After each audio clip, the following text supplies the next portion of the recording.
Pulis nangandam sa pagsugod ugma sa campaign period alang sa maabot nga barangay ug SK elections.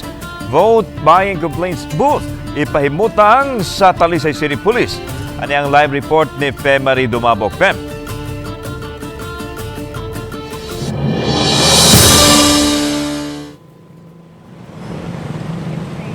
Lano sa lang kini sa mga pagpangandam sa Talisay City Police alang sa barangay ug SK election.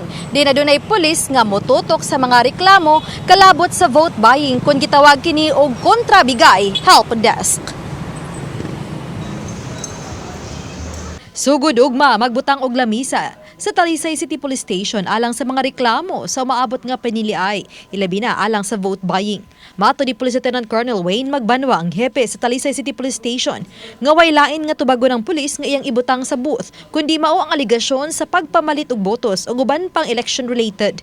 Dugang sa hepe nga 100% na sila nga andam sa paghatag og seguridad alang sa pagpangampanya hangtod na sa adlaw sa piniliay.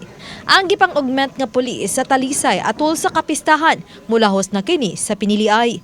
Adunay igo nga suporta ang kapulisan sa paghatag og seguridad uban sa mga force multipliers.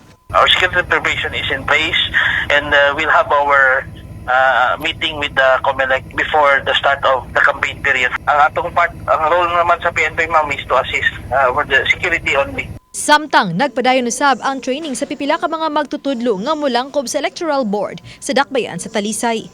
Ganihang buntag ang mga Deputy Supervisor Official, Kondeso ug mga support staff ang giseminar. Usa na niini ang kalabot sa pagpahimutang sa emergency accessible polling place kun IAP. Kun lugar diin makabotar ang alang lang gyud sa mga PWD, senior citizen ug heavily pregnant.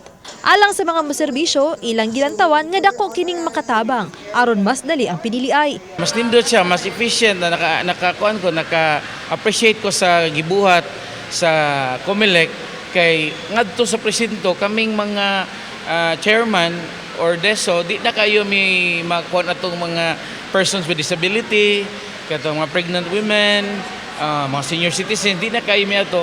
So meaning, ma-expedite na mo ang voting process. Samtang nakaandam na usab ang mga ballot boxes nga iapod-apod sa mga presinto sa mga eskwelahan sa matag barangay.